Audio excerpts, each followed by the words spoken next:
Hi, we're going to talk about brush pens now, my favourite Japanese illustrated brush pens.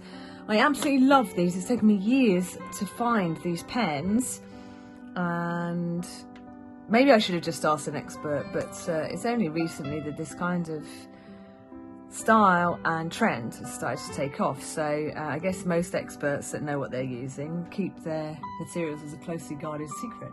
These are rather brilliant. I get these online from a supplier, and they even are refillable.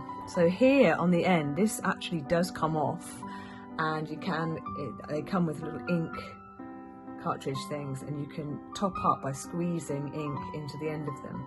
They look like felt tips, and they are my pen and weapon of choice. They come in 4 different thicknesses that I know about. So we start with an extra fine here.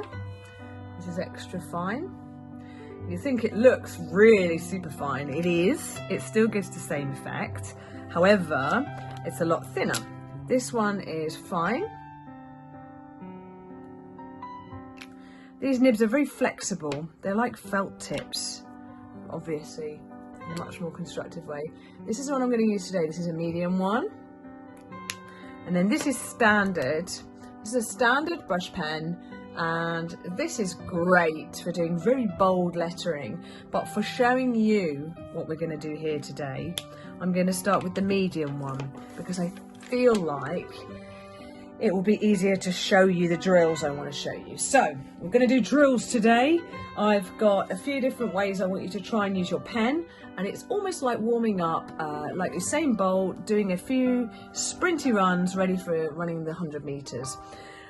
I've got myself a piece of practice paper here, but you can do it on plain paper. It does not have to be this paper, but if you've got it, use it.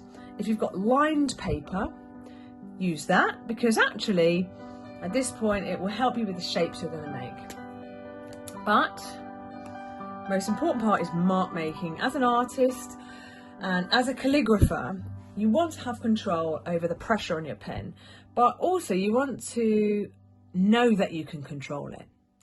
So instead of trying to just write a sentence and going, oh no, my upstroke was a bit thin there, but actually it's thicker there. Oh no, my pressure's all over the place. The best way you can do it is a bit like doing squats or doing star jumps. If you repeat something a few times, you start to see a consistency in what you're doing. For example, if you're really good at cooking something like a Victoria sponge or roasting potatoes, the more times that you do that task, even if it's not the same day, the better you get at it, because it becomes like, oh yeah, I know this works, and I know if I put the oven on early that would be better because it'd be hotter. Oh, and I know not to open the door before 20 minutes is up on a cake, because otherwise it will sink. All those sorts of things. And it's the same in this kind of writing. And what I want to do today is just break this down and enable you to use a pen like this to get some really uniform mark making done, and boost your confidence and understand that you are capable of uniformity and neatness. Because the number one complaint I get is, oh, my handwriting isn't very neat. Well, you don't have to have neat handwriting. This is about artistic handwriting. You're handwriting something, you're making shapes to say something, and very often you can practice first. So it's not like you're going to be just and it's going to be perfect. It's a bit like a magic trick. Magicians practice over and over and over and over again. Dynamo, David Blaine, they practice their magic illusions over and over again to the point where they can definitely do it perfectly. And it's the same mentality. If you put the effort into something like this, you'll get better results. And that's what happens to them too. So I digress. Let's go back to writing. So you're going to use, if you've got some of this paper, you're going to use a space which is 2 lines. If you're using lined paper on a normal writing pad, I would do the same, use 2 lines. If you're using plain paper, just base your mark making on what we're going to do here, and relax about it. There's no right or wrong to it. You're not going to get in trouble if you do it a little bit wonky. This is for you, not for someone else. This is for you to practice. This is not something you have to hand in or show anyone or get marked on, or for anyone to go, yeah, no, you're not doing it right. This is for you to get good, okay? So, it takes different strokes to make brilliant writing. And we're going to use the thickness of 2 lines at a time to start our mark making today. So what I want to do is talk about the ups and downs of doing this, and we're going to start with ups and then we're going to move on to downs. So for a row, remember what we said about holding your pen, okay, which is like this. Hope you can see the perspective of that. You will find your own way. I'm just, you don't have to do it the way I've said, but start there and then move around that and find your way. So we're going to use 2 lines at a time here, okay? And we're going to do some upstrokes, keeping our pen on a diagonal, quite low to the paper. Definitely not upright like that. We do not want to be writing like this, no way. We want to be leaning so that when we lift, it's quite pointed. Lift, and what I really think you should do is just very gently make some marks on the paper like this, but only go up. The only way is up, okay? So only going up very gently. Now I'm going to breathe in as I go up, and as I take my pen off the paper, breathe out. Get ready to do the next one.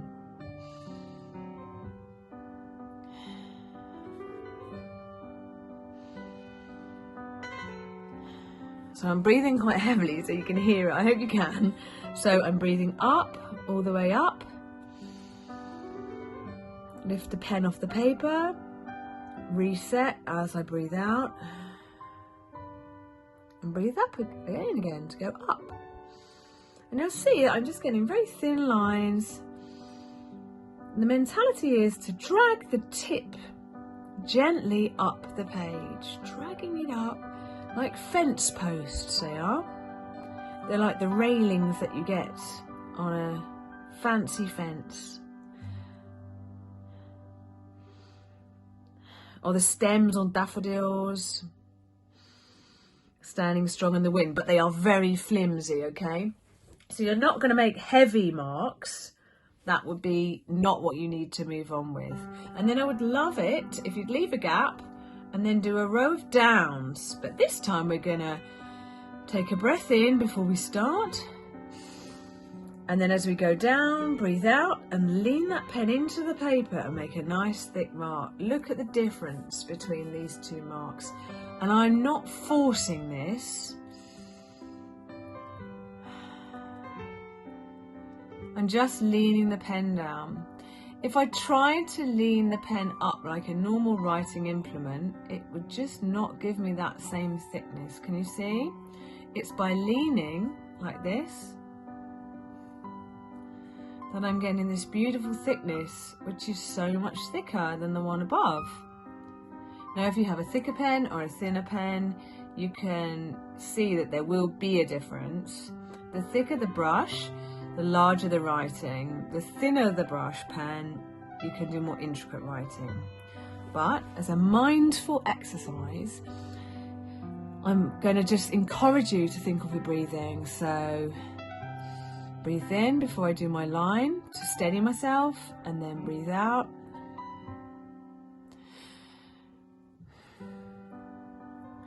Like that, okay?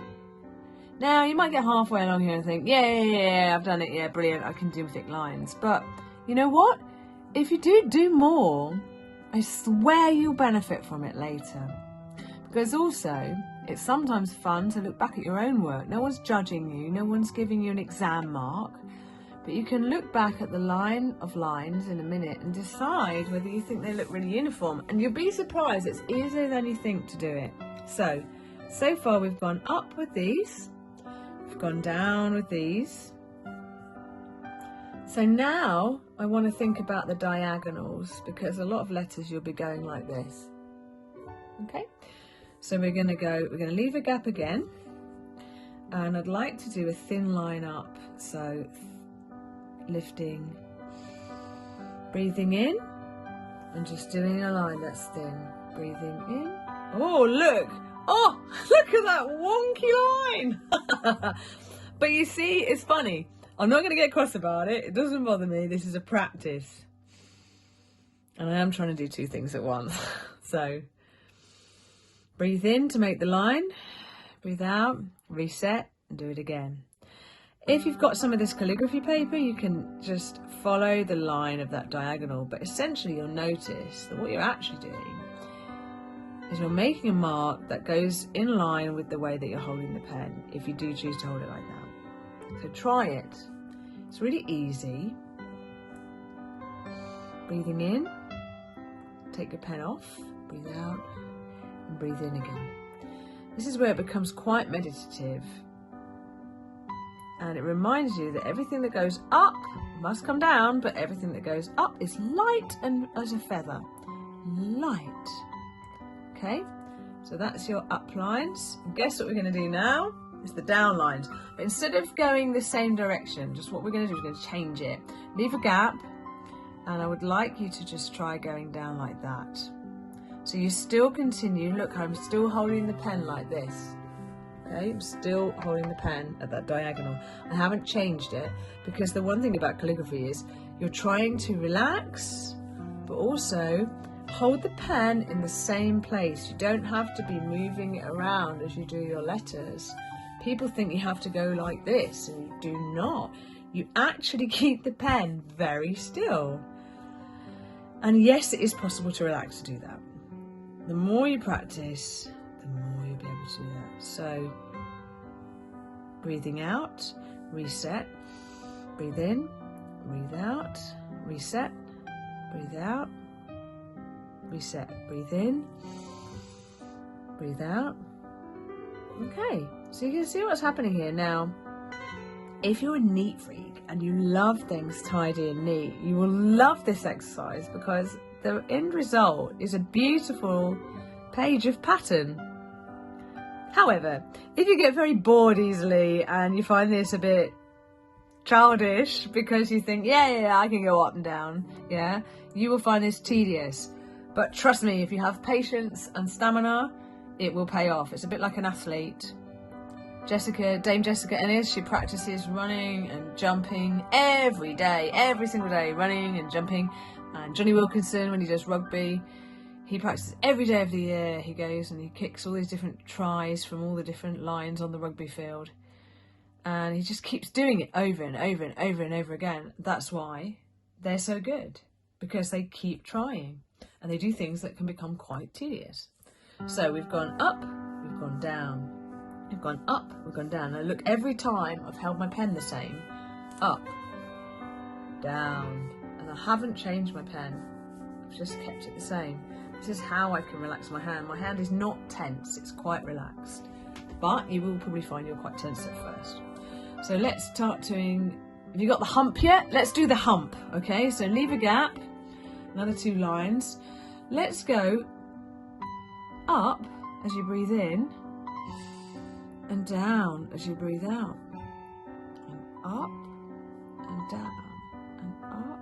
And now you're starting to think, oh God, I can't leave my hand because I'm really tense. This is where you start to learn how to slide your hand across the paper. Okay, so up, down, down. And you notice I'm moving my whole arm. I'm just keeping my hand in this sort of position. I'm not really twisting my fingers or anything. Just keeping it there, and I'm moving along, okay? So that's about going up and down, up and down. Then I want to do one where we leave a gap and we start on a down. Down, up, okay? So we're going to start by breathing out. So let go of all that tension. And then breathe in, out.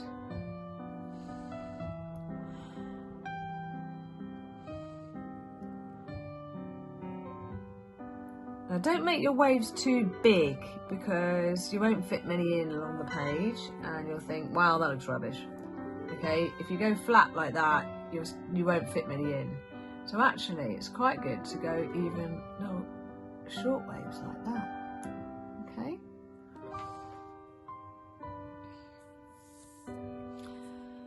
And now you've tried all the different practice types. The other thing you can do to finish off is just go to one thickness of line and repeat the same wave that you just did. Now, whichever was more comfortable for you, starting on the up or starting on the down, whichever you wish. I'm going to start on the up, okay? So, because depending on what letter you start with, you do often start on the up, okay? So I'm going to go, I'm just going to stick within one line here, okay?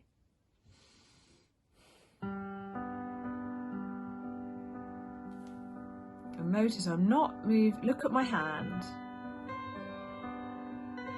Just sort of holding it there. I wouldn't say I'm leaning on the paper here with my wrist. I'm sort of very light with it, but I am mindful of where the paper surface is. And I am sort of not pressing down too hard. But it's just brilliant how these pens can enable you to do a thin line and a thick line. That's what I want you to practice. This is an investment in writing in a beautiful way. So please embrace the training. This is your Olympic warm-up for the next stage of writing with one of these pens and putting all the things I've spoken about so far together. We're going to start perfecting our letters and putting this into practice. So, good luck everybody. Let's fill a page with these marks and see how you get on.